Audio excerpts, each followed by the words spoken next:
Ти ми харесва как дърветата са влезли в водата. Спокойна обстановка тук.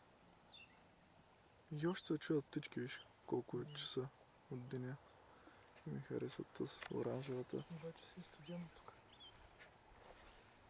Тъй розовата. Когато си на кемпинг ще трябва яко дела.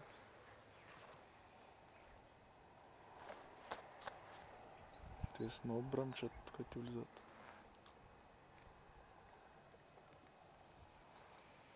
Ники, какво е? Как тати, какво снява бавно? Бавно, яма бързо е те.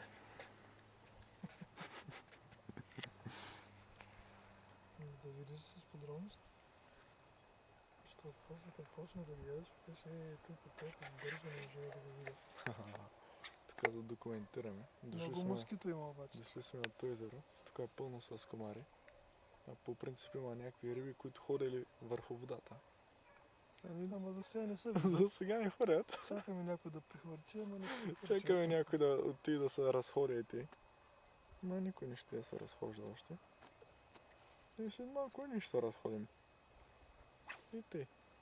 Може да са се разходили вече. Кой знае. Айде.